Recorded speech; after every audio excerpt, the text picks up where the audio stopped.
Алла Таалага чексиз мактоо шүгүрлөрдү, пайгамбарыбызга салаваттарды айтып сөзүмдү баштаймын. Манас ТВда куттуу Рамазан берүүсү алып барчылык кызматта Уланбек Калмурза уулу, саламатсыздарбы?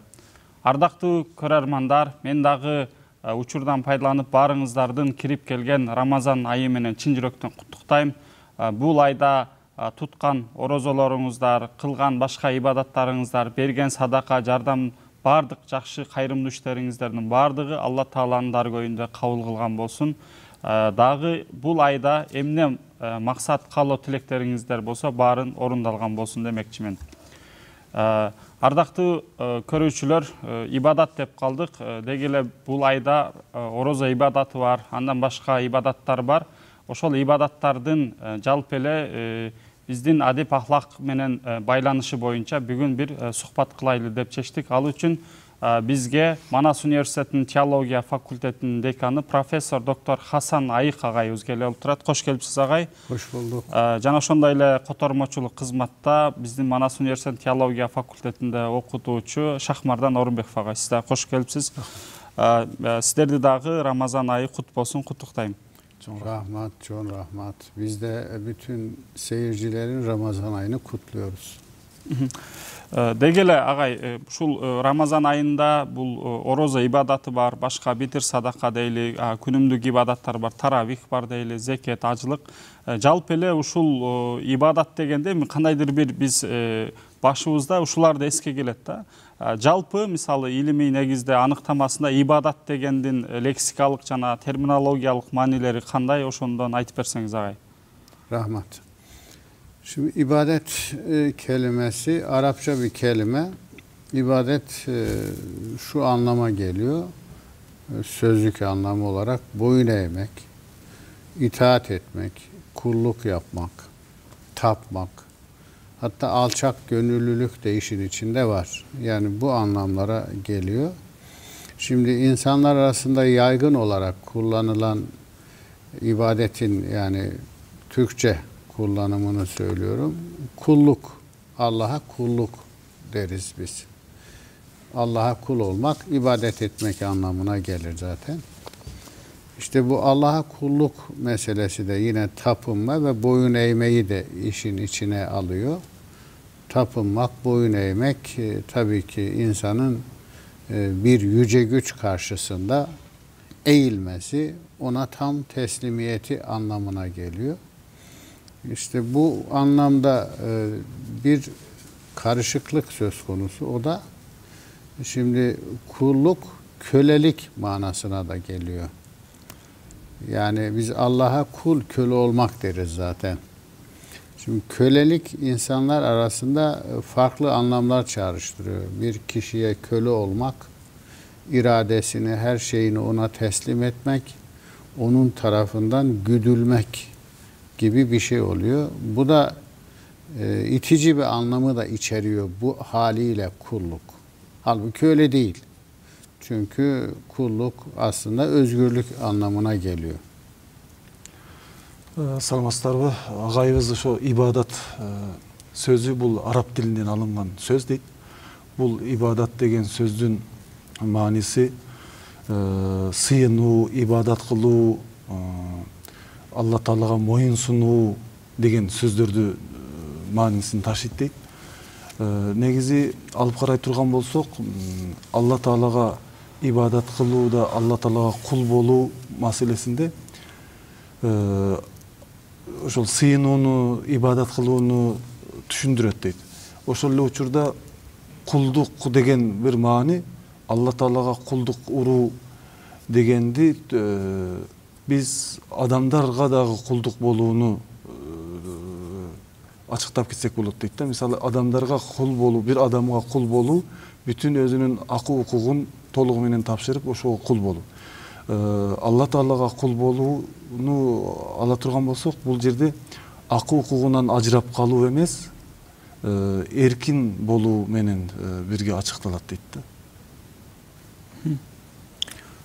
Evet, kulluk, kölelik anlamına kullanıldığı zaman dedik ya, Allah'a kullukla insanlara, güçlü insanlar karşısında kölelik karışıyor. Böyle olunca genel olarak insanlar Allah'a kul olmayı da böyle insana köle olmak gibi düşünmeye başlıyorlar. Bu çok büyük bir yanlış. Halbuki Hallacı Mansur kulluğun asıl özgürlük olduğunu söylüyor. Negizi ошол кулдук дегенди адамдар ар башка түшүнүшөт дейт да. Негизи Алла Таалага болгон кулдук бул эркиндикке чыгуу деп айтсак болот дейт. Халлажы Мансур ошол Алла Таалага кул болуу бул эркиндикке чыгуу дегенди баса белгилеп айткан дейт. Bunu Yasin suresinin son sayfasındaki ayetlerle açıklayabiliriz. O ayetlerin mealini söylüyorum. Yüce Allah diyor ki biz insanlara kendi ellerimizle hatta diyor nice nimetler yarattık diyor. O nimetlerin bir kısmından insanlar yiyorlar, içiyorlar, yararlanıyorlar, besleniyorlar. Bir kısmını binek olarak kullanıyorlar. Yarattığımız bütün nimetlerden faydalanıyorlar diyor. Ama bu rızık, bu kadar nimete rağmen insanlar Allah'tan başka putlar edinmeye çalışıyorlar. Niye Allah'tan başka putlar edinmeye çalışıyorlar? Belki o putların bir yardımı dokunur bize diye onların yanına koşuyorlar. Aslında şunu da açıklamak lazım. Aslında o insanlara kulluk bunun için yapılıyor yani. Bir insan bir güçlü bir insana kulluk yaparken ondan bana bir fayda gelir diye düşünerek yapıyor zaten. Fakat Yüce Allah diyor ki Allah'tan başka kulluk yaptığınız kişiler size bir şey vermediği gibi siz onların hazır askeri olursunuz. Yani istediği her şeyi yapan bir robota dönüştürürler sizi. Ama Yüce Allah'a kulluk böyle değil ki. Allah bizden bir şey istemiyor, veriyor. Ve her şeyimizi vererek bizim mutlaka aç kaldığımız tarafı da biliyor. Bu da aç kaldığımız taraf ahlaktır, adab, ahlaktır, erdemdir. Biz fakiriz, Yüce Allah zengin, Yüce Allah'ın zenginliği haşa bir hazinesi var, altınları var. Ona kulluk yapana onu vermiyor. Yüce Allah'ın zenginliği de işte o erdem zenginliğidir. Biz Yüce Allah'tan alıyoruz onu. Nimet dediğimiz şey erdemdir. Ve Allah'a kul olarak, ibadet ederek o nimeti Allah'tan devşirip alıyoruz. Yasin ошол кулдук уруу маселесинде Yasin сүрөсүнүн bir ayatını maanisini айтып өтөм дейт. Allah Taala ошол Yasin сүрөсүндө bütün баардык нерсени, нематтарды, ырыскыларды, жакшылыктарды Allah Taala берген. Ошого карабай адамдар колдон жасалып алган идылдарга, буттарга сыйынып кетишет. Бул дагы ошолордон bir кандайдыр bir нерсе күтүү дейт да. Негизи дейт Алла Таалага кулдук урууда Алла Таала баардык нерсени берип, ошого кулдук уруу. Ал эми адамдарга кулдук уруу кандайдыр бир күчтүүрөөк кишиге өзүн моюнсундуруп, андан кандайдыр бир нерсени күтүү.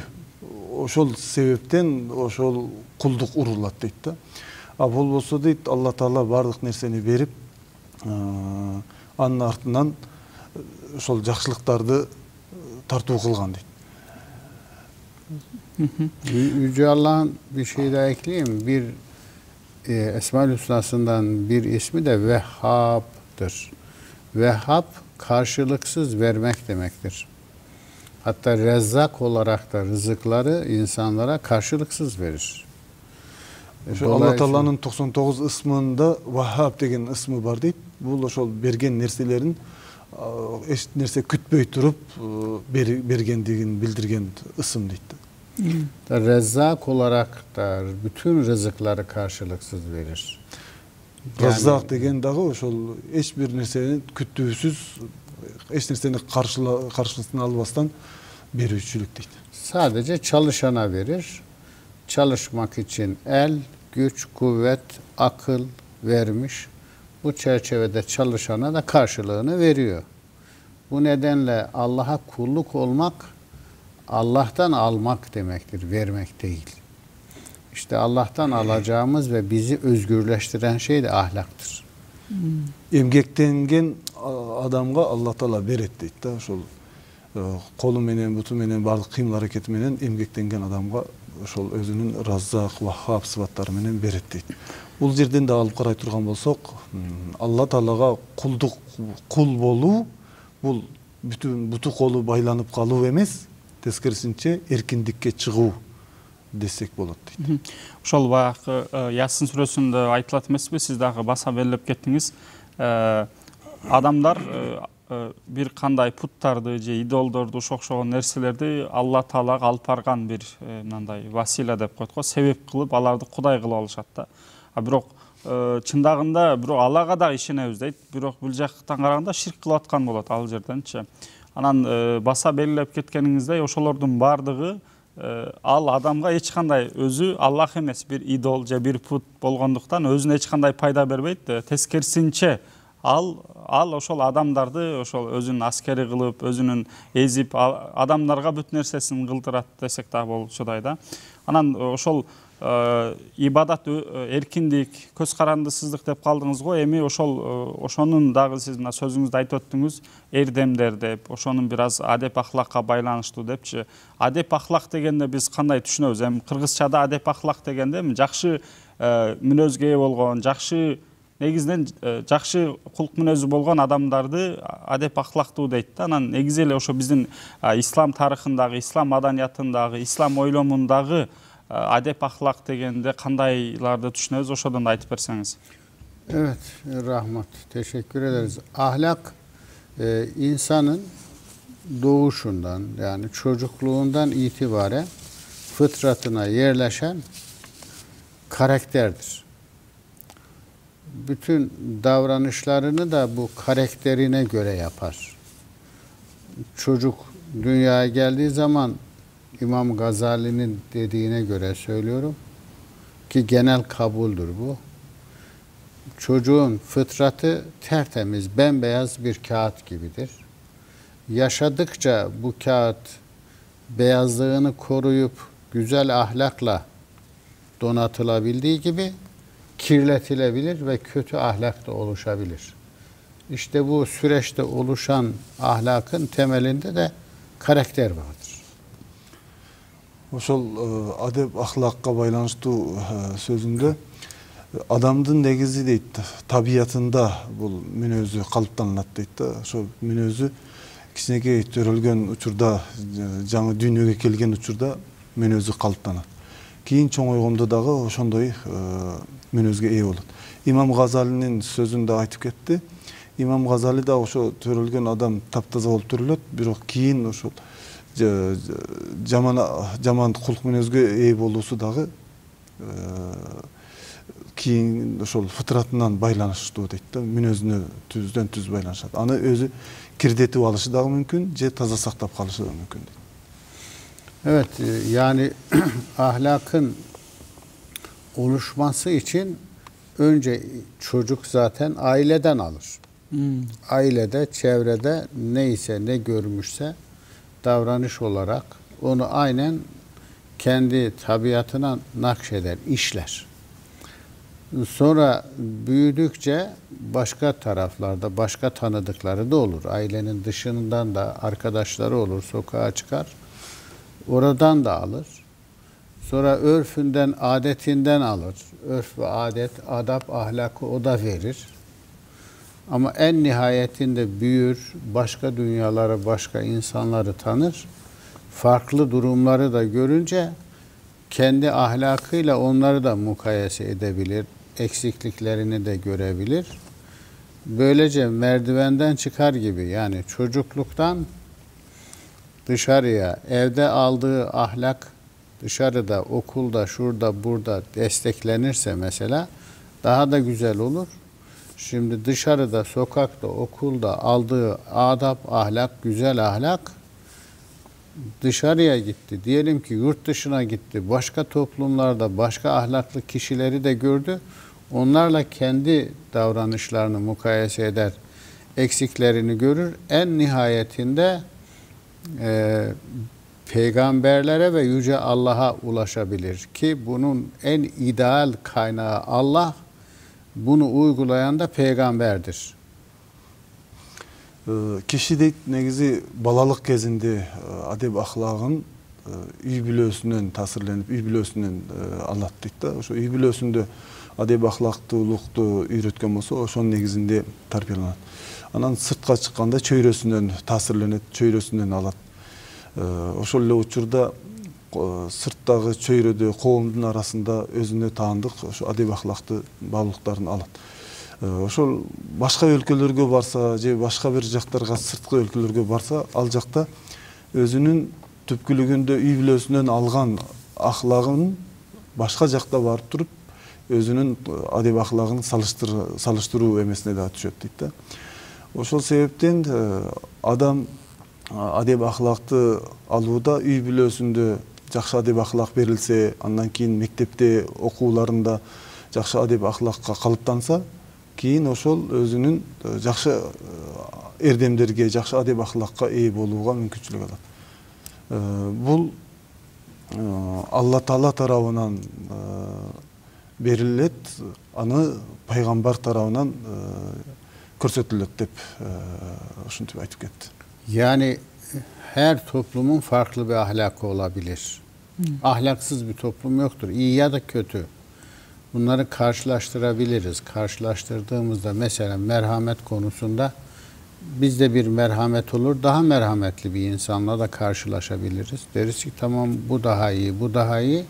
Ama bunun en ideali Yüce Allah'ın Esma-ül Hüsna'sındadır. 99 güzel ismindedir. İşte ibadetler bizi Yüce Allah'a bağlayan, yani oruç, namaz, zekat, hac, Yüce Allah'a bağlayan unsurlar olduğu için ibadetlerle biz Allah'a ulaşıp, Allah'ı anıp, Allah'ı tanıdığımızda ideal ahlakı orada görürüz.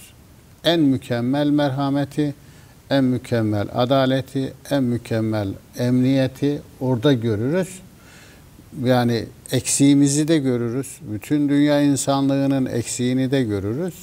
İşte asıl zenginlik odur. Zaten bizim tasavvuf ehlinin dediği gibi biz fakiriz. Allah zengindir. Tekrar söylüyorum. Yüce Allah'ın zenginliği, hazineleri, altınları anlamında bir zenginlik değildir. Elbette ki Allah isterse her şey O'nundur, ayrı bir şey, ama bizim Allah'tan alacağımız nimet, zenginlik, fakirliğimiz, asıl fakirliğimizi giderecek zenginlik erdem zenginliğidir. Ahlaktır, adaptır. Ve peygamberden de bunun örneğini, yaşanmış durumunu alırız. Böylece ahlakımızı mükemmelleştirme yoluna gireriz. Negizi adep ahlaktуулuk har bir эле адамда бар дейт да. Ошону өнүктүрүүдө башка бизден дагы көбүрөөк ahlaktуу, имандуу, адептүү бирөөсүн көргөнүбүздө биз андан дагы таасирленебиз. Ошентип адам баласынын адеп ахлактуулугу өнүгөт дейт. Негизи адеп ахлактуулук бул Алла Таалага болгон байланууну билдирет дейт да. Алла Таала ушунчалык бай, ал эми биз болсо кедейбиз дейт да. Бул тасаввуф элинин айткан сөзүндө дагы ушундай айтылат. Биз кедейбиз, Алла Таала бай дейт. Бул ушу Алла Тааланын байлыгы, биз ойлойбуз байлык дегенде дароо эле бир материалдык, кандай бир алтын, кандай бир күмүш сыяктуу нерсени элестебиз. Бирок адеп ахлактуулуктун адеп ахлактуулук дагы бул байлыктын туу чокусу дейт.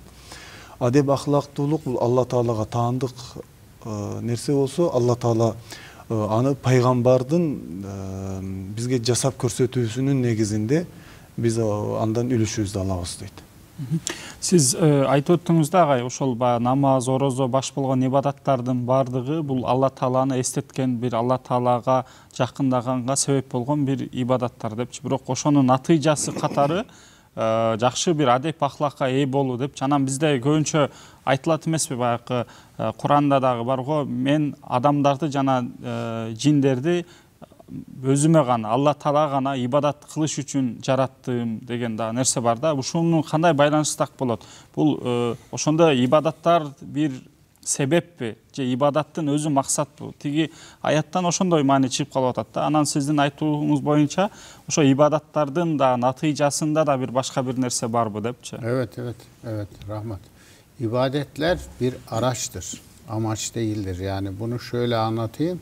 Yine tasavvuf ehli Beyazıt Bistami olması lazım. Onun sözü şudur. Hatta İbn Arabi de bunun üzerinde duruyor bildiğim kadarıyla. Ubudiyet kavramı var. O kavrama girmeyelim mi? Sadece anlaşılması için söylüyorum.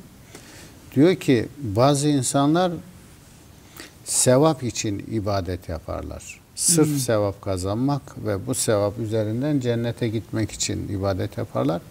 Bunlar sadece maaşla, parayla bir kişiye çalışan işçiler gibidir. Bir işçi bir işi yaparken hep alacağı parayı düşünürse, maaşı, ücreti düşünürse işini de güzel yapamaz. Ama bir kişi işine uygun tamamen kendini verir, ücreti düşünmezse ki ücret zaten alacak sonuçta da. İşini de güzel yapar, kendisini de bu süreçte güzelleştirir. Bu nedenle asıl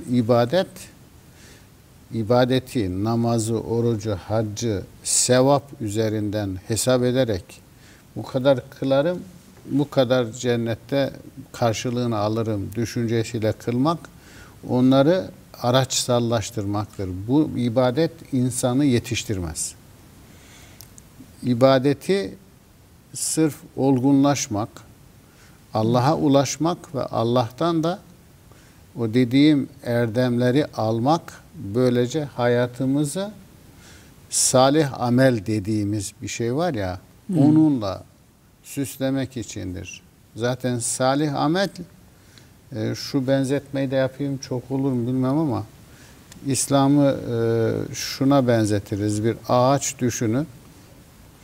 Ağacın kökleri imandır. Asıl odur. Sonra gövdesi ve dalları ibadetlerdir. Meyvesi ahlaktır. Salih ameldir yani. Şimdi bir ağaç düşünün ki toprağa salmış, kökleri var, topraktan suyunu alıyor. Dalı var, gövdesi var, her şeyi var ama meyvesi yok. Mesela böyle bir meyve ağacını yaşatmazlar. Çünkü bu meyve ağacı, bilmiyorum böyle bahçeleriniz varsa, biz bahçe diyoruz meyvelerin olduğu, meyve ağaçlarının olduğu yere. Bu ağaç çok büyür, meyve veren ağaçları bastırır, onlara zarar verir, onu keserler. Şimdi Müslümanlar olarak bizim maalesef durumumuz da kısmen buna benziyor. Yani imanımız var, oradan bir şeyler alıyoruz, ibadetler yapıyoruz fakat meyve vermiyoruz. Meyve vermeyince ne işe yararız ki? Ошол агайыбыз эми ибадаттар бул максат эмес дейт да. Булар себеп дейт. Аларды аткаруу аркылуу негизги максатка жетүү дейт да. Ошол себептен ибадатты жасоодо негизги максат Алла Тааланын ыраазылыгына жетүү, Алла Тааланын ыраазылыгына ээ болуу дейт да. Бул эмелерин айтып жатып tasavvuf alımlarından İbn Arabi жана башка алымдарды дагы ошол негизи ибадаттар бул арач эмес, арач бул амач эмес деп атат да. Ошол болгон эле себеп, негизги максатка жетүү ал башка. Ибадаттарды жасоодо Алла Тааланын ыраазылыгына жетүүнү ушул бир мисал менен түшүндүрүп өттү. Бир даракты элестетели дейт да. Дарак тамыры бул иман дейт. Жерге сайылып турган тамыры. Анан ошол дарактын эмеси бутактары бул ибадаттар деди. Эми мөмөсү болсо бул адеп ахлак деди. Ошол адеп ахлактуулукка ээ болуу үчүн ибадаттарды жасап аркылуу ахлактуулук болуу дейт да. Андан башка эмне деди мен? Ошол ибадаттарда мисалы biz namaz bolsun başka ibadattарды аткарып атабыз да сооп табайлы деп натыйжада бир андан сыйлыкты алайлы деп атабыз. Мисалы монча ибадат кылсаң ошончо сооп аласың депчи. А бирок ошонун ошол ибадаттардын эң айтып өттүк го программанын башында ибадат кылуу бул эмне эркиндик депчи. Халлаж Мансур болсун, андан Имам Газали болсун. Эркиндик болгондуктан сен ибадат кыласың Алла Тааланын жалгыз экенине, бир экенине, бүт нерсени жаратуучусу экендигине. Бирок ошонун дагы натыйжасы бир нерсени үмүт кылбадан, эми албетте аны берет деп атат, натыйжада соопту берет, бирок үмүт кылбадан ага ибадат кылганың эң чоң эркиндик. Ошого моундай мисал дагы берди агай. Негизи деди бир айлыкка иштеген адамды мисалга берди. Эгерде адам деди айлыгы үчүн бирөөгө иштей турган болсо, айлыгын эле ойлоп иштей турган болсо, ишин жакшы жасабайт деди. Ибадат жасаган кишилер, ошо намазын, орозодун жасаган кишилер соопту элестетип, сооп үчүн жасаса, анда негизги максатка жете албайт.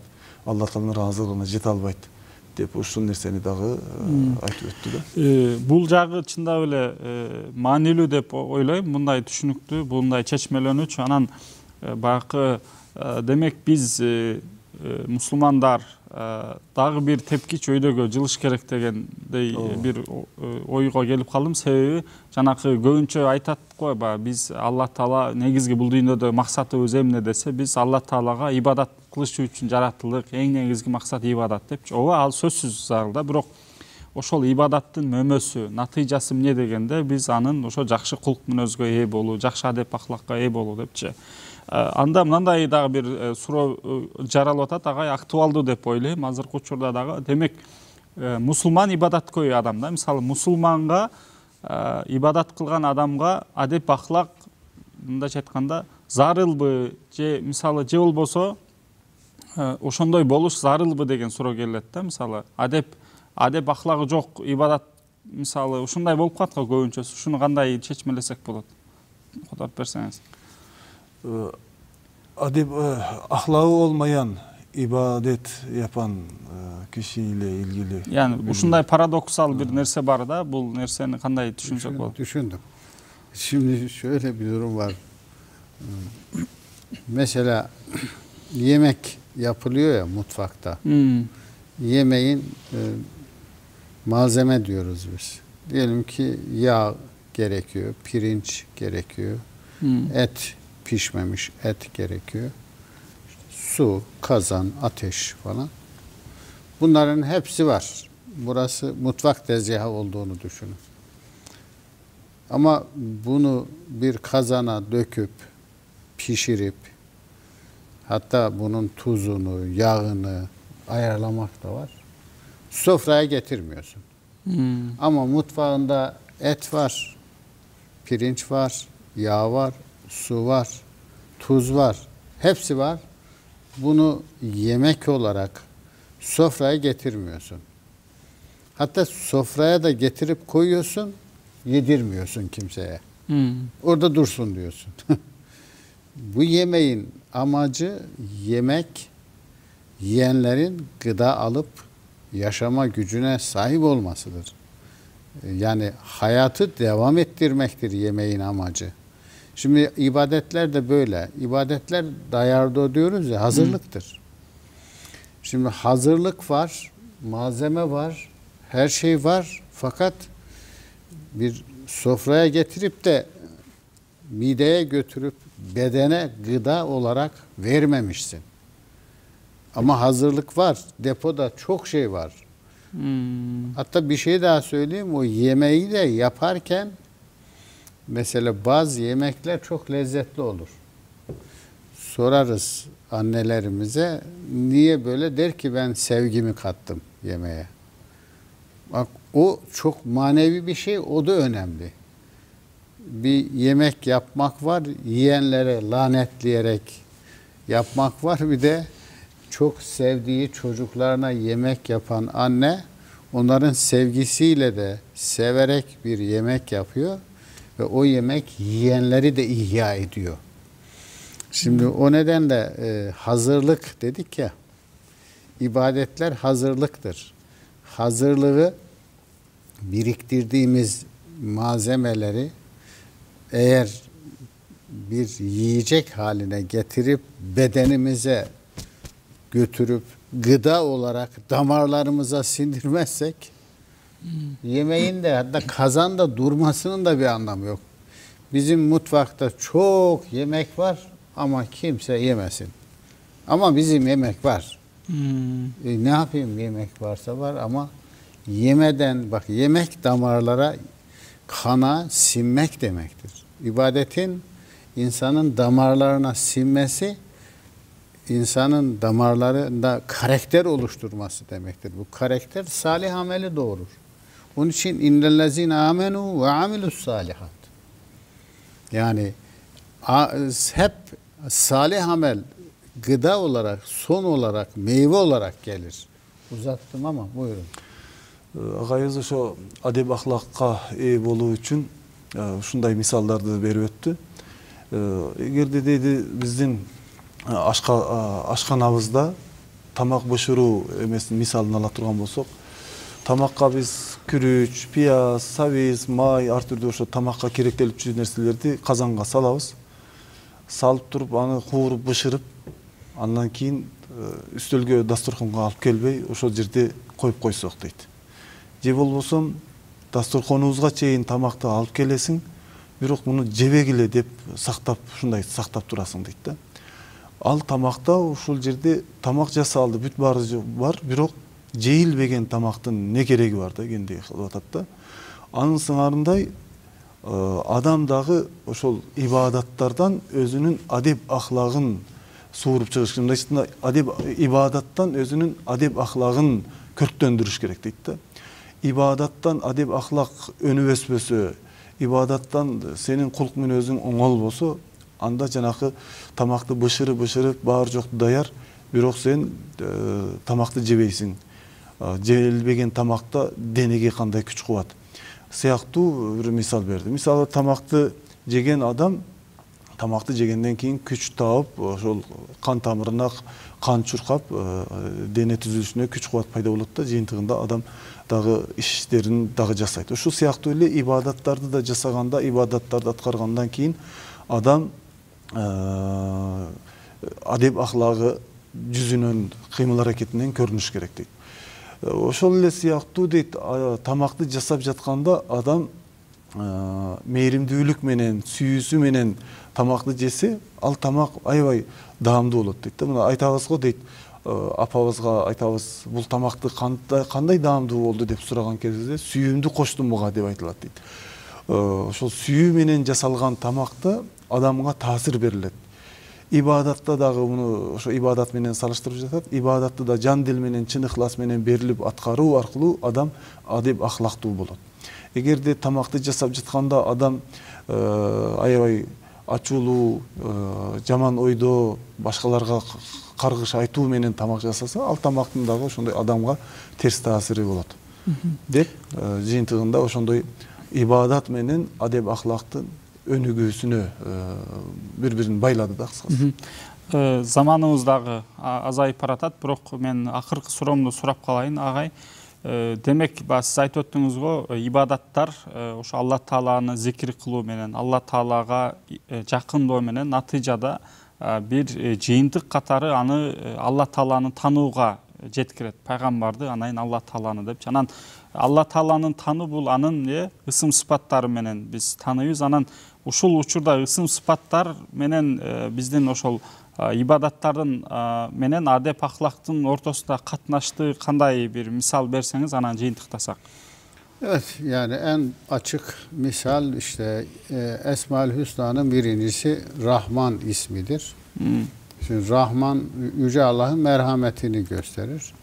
Bir hadiste anlatıyor Peygamberimiz. Allah merhameti 100 parçaya böldü diyor. 99'u kendisinde, bir parçasını mahlukata gönderdi, verdi diyor. Yeryüzünde bir vahşi, mesela aslanın bile yavrusuna gösterdiği merhamet bu %1'liğin parçasıdır. Yani Allah o kadar merhametli. %99'u kendisinde. Şimdi biz diyelim ki Yüce Allah'a ulaştık. Onu Esma-ül Hüsna'sıyla tanıyoruz. Ve tanırken de ilk merhamet ismini gördük ve onun merhametinin büyüklüğünü de anladık. Ama bizde de merhamet var. Bazen hiç olmuyor, bazen eksiliyor, bazen biraz artıyor. Bir bakıyorsun bazı kişilere karşı hiç merhametimiz olmuyor mesela. Ama Yüce Allah'ın herkese karşı merhameti var. Merhamet acımak da değildir. Vaktimiz yok, buraya giremeyiz. Merhamet yaşatmak demektir zaten. Şimdi o merhameti bir model olarak alırsak, misal olarak alırsak kendi merhametsizliğimizi düzeltebiliriz. İşte ibadetler de bize sürekli Allah'ı hatırlattığı için onu merhametiyle, izzetiyle, selametiyle, emniyetiyle, bunlar Esma-ül Hüsna'dır, açıklamanın zamanı yok. Bunlarıyla tanıdığımızda bizde ne kadar güven var, emniyet var onu anlarız, eksikliğimizi anlarız. Bizim merhametimiz ne kadar az mı çok mu farkını fark ederiz. İşte fakirliğimizi anlarız yani. O zenginliği kendimize de veririz ki Yüce Allah öyle diyor, alın diyor yani. Ben zenginim, bunu alın benden diyor. Çünkü bize lazım. İşte böylece biz ibadet sayesinde Allah'a ulaşır, Allah'tan erdem, ahlak, adap alır, onu da uygularız. Bu uygulamadaki gücü de peygamberden buluruz. Çünkü peygamberler bunu uygulamışlar. Yüce Allah'ı tanımış, bilmiş, erdemleri almış, yaşamış, bize de siret diyoruz. Bir yaşama modeli olarak bırakmışlar. Ырайымдуулук, ошо боорукердик, мээримдүүлүк сыпаты бар дейт да. Ал Алла Тааланын ошол улуу сыпаттарында, ысымдарында Рахман деген ысым менен айтылат дейт. Алла Тааланын улуу сыпаттарынан ошол ырайымдуу, мээримдүү сыпаты пайгамбарыбыздын хадиси менен айтканда, пайгамбарыбыз Алла Тааланын 100% мээрими болсо, ошонун 99'u өзүндө 1%'ын бүтүн жаратылгандарга берилген дейт да. Бул мисалы дейт бир арыстанды алып карай турган болсок, арыстан өзү негизи бир жапайы бир жаныбар. Ал башкаларга ушундай ажыдаарлыгындай эмесин көрсөтөт. Бирок өзүнүн баласына мээримдүүлүк көрсөтөт дейт да. Демек бул жерде дагы ошол Алла Тааланын башка махлукатка, башка жаныбарларга берген ошол 1%'lık эмеси, мээримдүүлүк ошонун эмесин бир бурчунан дейт да, бир бөлүгүнөн дейт. Алла Тааланын мээримдүүлүгү ушунчалык кенен, ошол себептен Алла Тааланы бул жааттан дагы бай деп айтабыз дейт да. Биз кембагалбыз, ошол мээримдүүлүк жагынан да Алла Тааланын алдында, ырайымдуулук жагынан Алла Таала бай, биз кембагалбыз дейт. Алла Тааладан ошол мээримдүүлүктүн дагы үлүшүн биз өзүбүзгө алышыбыз керек. Дагы ошол ибадаттарыбыз бизди адеп ахлакка жетелеп, адеп ахлактуу болуп, ошонун негизинде мээримдүү, боорукер, ырайымдуу болуп жетишибиз керек. Эми бул Алла Тааланын улуу сыфаттарын, ысымдарын айтып ачыктаганга бул жерде убакыт болбогондугу үчүн биз кыска ушул Алла Тааланын мээримдүүлүгү жөнүндө ушунчалык сөз айттык дейт. Чоң рахмат агай. Демек, жыйынтыктап айта турган болсок, ибадат адамга адеп ахлак, жакшы кулк мүнөз, жакшы сапаттарды өндүрүп, ошону сөз бериш керек деген жыйынтыкка келсек болчудай. Дагы бир жолу Рамазан айыңыздар кут болсун. Sizlerге ыраазычылык билдиребиz. Ben de teşekkür ediyorum. Ben de tekrar bütün seyircilerin Ramazan aylarını kutluyorum. Рахмат айтам дейт агайыбыз, ошол жалпы угуучуларга, көрүүчүлөргө Рамазан айы менен куттуктаймын дейт. Рахмат.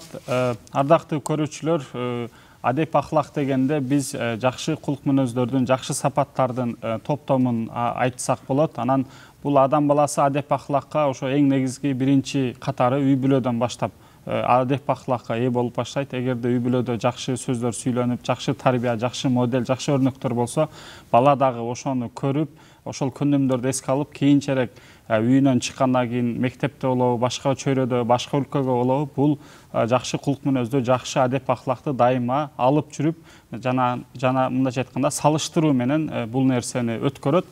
Бирок мындай да суроо болуп калышы мүмкүн. Эгерде кээ бир үй бүлөлөр бар, үйдө жакшы сөз сүйлөнбөйт, ар дайым мындай жакшы сөз айтылбаган, жакшы өрнөк болбогон үй бүлөдө кандай болот десе, ал албетте адам баласы бүт макулуктардын өзгөчөлүгү катары инсанда акыл эрк берген киши балагатка жеткенден кийин аны салыштыруу иретинде издеп таап, өзү жакшы адеп ахлакка, жакшы кулк мүнөзгө тапса болот экен.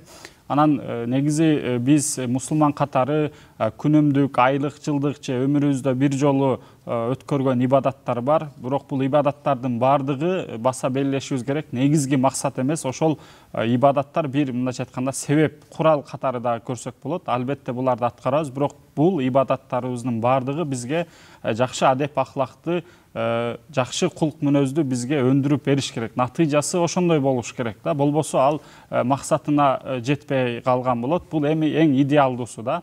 Анан ошол ибадаттар Алла Тааланы эстеткен, Алла Тааланы зикир кылган, Алла Таалага жакындоого бир мындай себеп болду дедик го. Ошонун негизинде пайгамбарыбыз аркылуу жана Алла Тааланын ысым сыпаттары, Асмаул Хусна деген ысым сыпаттары аркылуу биз ошону Алла Таалага болгон бир Алла Таалага жетебиз деп айтсак болот да. Анан жыйынтык катары баягы хадис деп дагы айтылат.